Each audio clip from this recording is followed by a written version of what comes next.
Oh my god, you guys, buckle down because we got a lot to discuss. Roll the intro.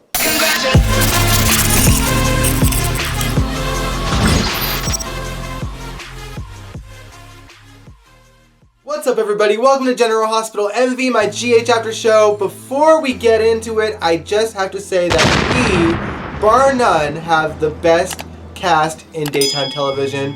We were treated to phenomenal performances this week from Kirsten Storms, Wes Ramsey, Jeff Kober, and Jeannie Francis. Such a good, freaking riveting week. Oh my god, let's discuss. So, when we last saw Maxie, she had called Brooklyn to come get her in the woods. When Brooklyn got there, Maxie explains everything that happened, and she asks her to take Louise before Austin wakes up. Brooklyn is obviously nervous, but she does take her, and when she does, Maxie just bursts into tears. She is devastated. Oh my god, my heart was broken for her. When Austin comes to, he asks Maxie what happened to the baby. We don't hear what she says to him. The next time that we see them both, they're at General Hospital, and I'm a little bit weirded out because they were in another town, so I don't know why they were brought there specifically. They were in a small town called Pawtuck. I guess maybe they don't have a hospital.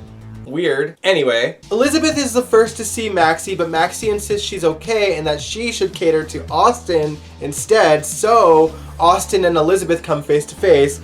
But once again, there's no acknowledgement on Elizabeth's face that she recognizes him as Franco, therefore there is a clean slate for Roger Howarth's new character. I touched base on this last week. I'm good with that. I like that he's not recognized as Franco in any way. But what do you guys think? Let me know in the comments below. So, Peter shows up at the hospital and he sees Maxie there. He asks what happened to the baby, and Maxie says the baby is gone. And in the next episode, she gives Peter a performance of a lifetime, y'all. And Kirsten Storms gives us, the audience, one hell of a performance as well. Arguably one of her best, bar none, since she's been on the show. Maxie tells Peter that Chloe drugged her, kidnapped her, took her to a cabin, and tried to induce her labor. And then she says that Chloe insisted that Peter was going to meet them there and that they were going to take off in a helicopter and leave the country together. And of course, Peter acts completely clueless about that part, right? And then here's where Maxie gets smart. Maxie says that Chloe stole the baby so that Peter would feel maximum amount of guilt for hiring her in the first place. Peter tells Maxie that he will try to find the baby and Chloe, and Maxie is like, "Oh Peter, I know that you have tried your best to be out of your father's shadow, but I do wish that you could bring out the evil part of Peter that everyone always talks about and will do anything that it takes to find our baby." And Peter's like, "Okay, I will bribe people, I will make threats at people, I will use my father's contacts and do whatever it takes." And Maxie is like, "No, it's fine, Peter, don't do it. Mac and the police will find them." And Peter, in this moment, done messed up. He goes off and says, Chloe isn't even her real name. And at that point, Maxie blows up. Peter knew he messed up and Maxie went off. She explains that she knew that Chloe was hired by him because she anticipated everything that Maxie ever needed. She knew all of her health things without Maxie having to say anything. So obviously it was Peter that hired her. And you know, she can't obviously afford a cabin in the woods on a nurse salary or a helicopter for that matter. Peter tries to say that she's just crazy, and it leads to this moment right here. I can't believe that you would buy into what this woman was saying. What did you call her? Sick and twisted? Takes one to know one, you demented son of a bitch. Man, Maxie really let Peter have it. Not only did she get to admit how repulsed she was every time he showed up at her doorstep or at a birthing class, but she even got him to admit that he eliminated Franco and Drew, and even admitted to killing the real Chloe Jennings to her. All for her and the baby's sake. He had to get rid of anyone that was in the way of their happiness together. And as if that wasn't good enough, Maxie pulls out her phone and says that she recorded the entire conversation, and before Peter can even have a chance to go full Heinrich on her, she sends that shit to Mac. Maxie didn't skip a beat. Ladies and gentlemen, for those of you that have only watched the last few years that keep on hearing us say that we missed the real Maxie, this is the real Maxie. When Maxie has her back against the wall, she will lean forward with both arms swinging, no holds bar, and do what she needs to do to get back at someone. This is the real Maxie Jones. Nurse Deanna comes in because she heard the screaming, and Maxie says to call security and tell them that Peter is a cold-blooded murderer and to have him held until the police can get there. Peter, of course, takes off, and I have to give my hats off to Wes Ramsey because his descent into madness as Peter was so good. I don't like Peter. I never have, I never will, and I'm honestly relieved as to what happens next, and we'll dive into that in a minute here. But I do have to give my hats off to Wes Ramsey because he really sold Peter's batshit crazy. You know what I mean? Because even after all that, Peter's like, I'm going to bring the baby back and I'm going to come back for you. I'm like, dude, like, he's so obsessed he can't even think straight. Alright, so let's discuss how Peter's story comes to an end. So, as you guys know, Chase was brought back to the hospital because he's worse for wear because of the poison that Peter had given him, and that's why Peter was even at the hospital in the first place, to deliver another antidote, but obviously he got a little bit preoccupied. Finn and Elizabeth learn what Peter actually did to Maxie, and they realize that they have to find Peter now before he escapes, because if he leaves, so does the antidote. Peter had gone up to the hospital roof where he was waiting for a helicopter to come pick him up, and I loved the scene. It was actually shot on location. I'm assuming on the roof of the studio, but I always love when GH goes outside. The music was good. Peter kind of running around frantically on the roof was really good. Wes played it so well. Finn decides to see if Peter is on the roof, and when he finds him there, he confronts him and demands that Peter gives him the antidote for Chase. Of course, Peter plays dumb at first and tries to deny that he knows what he's talking about. Finn says, no, I know that you poisoned Chase. I know that you have the antidote. Give it to me now.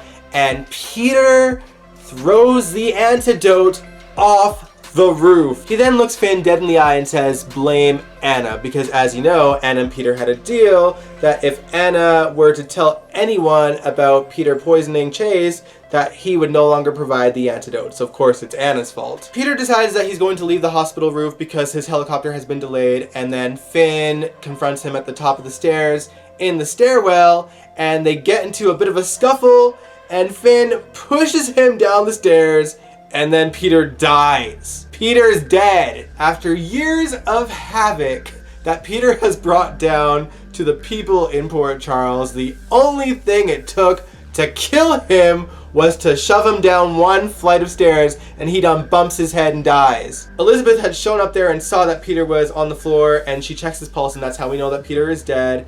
And then this is where the story loses me completely, because this is so dumb. This is so dumb. Elizabeth insists to Finn that they need to cover up Peter's death because Finn could go to jail and then not be able to help Chase at all. And I'm like, girl, there are no cameras in this place. Everyone knows that Peter is armed and dangerous at this point. All Finn would really have to do is tell people that he found Peter on the roof and Peter tried to escape and they fought on the stairs and Peter fell down the stairs on his own. And Elizabeth could have just been a witness to back it up. And even if that didn't really work, Robert freaking Scorpio is the DA and he hated Peter. He would have given Finn a damn Medal of Honor. Said, you know what? I dubbed this day Hamilton Finn Day in Port Charles. And that is so dumb because now everyone that Peter has affected is going to be looking over their shoulder for the rest of their lives thinking that Peter is out there ready to come back for them when he's just dead. So dumb, so dumb. Alright, now before we dive into all things Cyrus for No, we need to tie up some loose ends when it comes to people connected to Peter's story. Brooklyn had taken baby Louise back to Beecher's Corners into the hotel room they were staying at, and she calls Michael to come pick them up.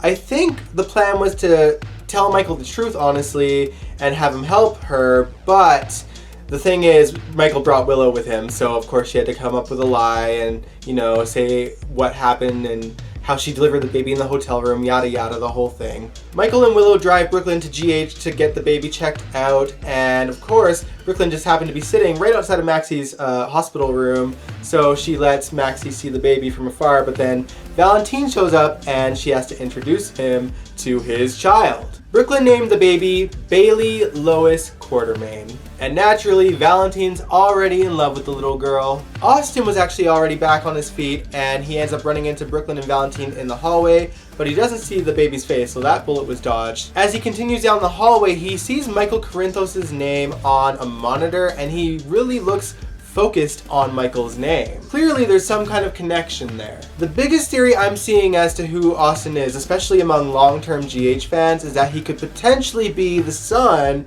of Jimmy Lee Holt, who is Edward Quartermain's illegitimate and also disinherited son. The reason why a lot of people think this is because when Jimmy Lee Holt left in the 80s, he moved out of town to Pawtuck, which is where Maxie had met Austin. On top of that, the show pretty recently mentioned Jimmy Lee Holt just in passing at one point, so it could kind of feed into that as well. I'm assuming that Jimmy Lee and Austin would have kept tabs on the Quartermains, which is how they probably know about Michael Corinthos. And then you also add that when Michael and Willow were making love, someone was sneaking up on the gatehouse and watching them.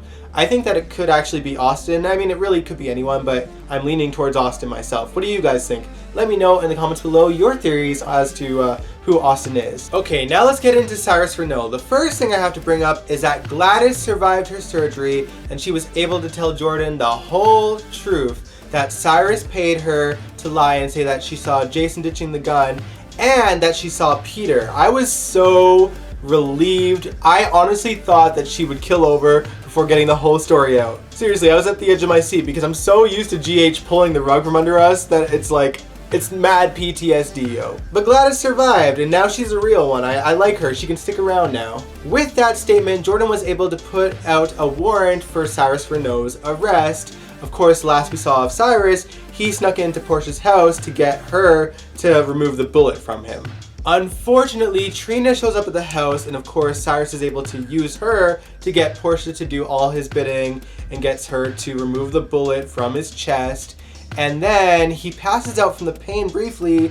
That's when Curtis calls. Curtis had been talking to Laura about what happened between him and Portia, so she encouraged him to call her. She does pick up the phone, but before she can even say anything, Cyrus had come to, grabbed the phone, and hung up. Thankfully, Curtis got the sense that Portia might have been in danger, so he and Laura make their way over to Portia's house, and they hear Cyrus yelling at Portia and Trina, so he breaks in the door, and then Cyrus demands that they leave, and if they don't, then he will shoot Portia and Trina. Obviously, as soon as they got out the door, they called Jordan and the PCPD instantly, and they all show up there. Jordan also calls in Kevin Collins. Apparently, he's not only a therapist, but also a hostage negotiator. Obviously, Kevin wasn't going to get anywhere with Cyrus, so Laura decides to offer herself as a hostage in exchange to let Trina and Portia go. By the way, I should mention that Taggart was actually there too. He shows up and tries to go right to the house,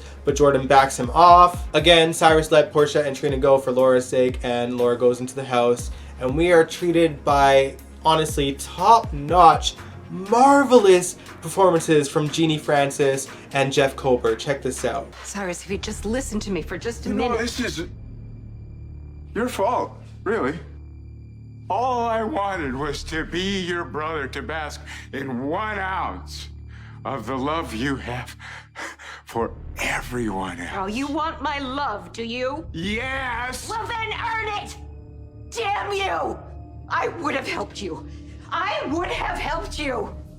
If you had just been the tiniest bit sorry for the things that you did.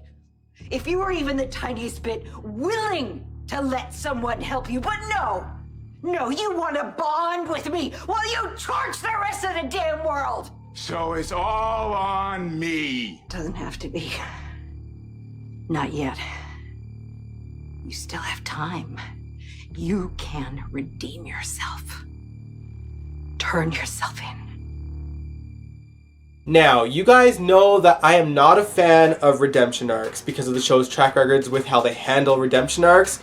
And I don't think that they're going to actually do a redemption arc with Cyrus at this point, at least not yet anyway, but I would be okay with it, and here's why. I think the writers handled Cyrus Renault incredibly well from the beginning. I mean, right when he got there, we knew he was a bad guy, and within months, we learned his backstory, and I honestly think it would have happened sooner if COVID didn't happen and Jeannie Francis wasn't on hiatus, so they kind of slowed things down. But as soon as she got back, we learned his family connection. We learned why and how he became the man that he is today. And it was a really solid backstory where it had the audience understanding who Cyrus was and why. We learned at that point that the thing that drives Cyrus the most and the thing that makes him the most vulnerable is his need to have love and respect from his family, including his mother Florence, his brother Martin, and his newfound sister Laura. It was clear just how much Cyrus desperately wanted his mother's love and respect and his sister's love and respect, and he just had a poor way of trying to go about it. In those scenes of Laura and Cyrus in that house, it was so apparent because Jeff Kober played those scenes incredibly well, just how desperate he was for Laura's love and respect, and he almost became childlike in that moment, just begging Laura to treat him like a brother and to love and respect him. And she's trying to get through to him and saying, you have to earn it. If you want my love and respect and your mother's love and respect, then you need to turn yourself in. And of course, Cyrus is like, I can't do that. You see how vulnerable he is. He does not want to spend another 10 years or however long in jail. He's like, I can't do it again, Laura. I can't do it. Oh my God, I had chills watching those scenes. Jeff Kober, oh my God, my hat's off to you. I've given praise to all the actors from the show this week, but Jeff, man, like, you were just pulling at me this week. I had chills. I have chills even now just talking about it. I kind of wish that he turned himself in, but obviously things didn't play out that way. Curtis decides to try to sneak in the house to try and rescue Laura, and he wasn't doing a good job because Cyrus discovered him and shot him, and then Jordan stormed in and shot Cyrus. Both of them survived, they're fine, and Cyrus ends up in police custody. I mean, Curtis is fighting for his life because that was like a point-blank bullet, but I'm sure he'll survive. Homie just opened up a nightclub. We're gonna see him around. I guess the only other thing to discuss is Jason and Britt. Jason was let go from the PCPD and all the charges were dropped, even though I think technically he should have still been arrested again for escaping police custody in the first place. I mean, they probably understood that he was just running for his life from Cyrus, but still seems like something that they should have brought up, but whatever.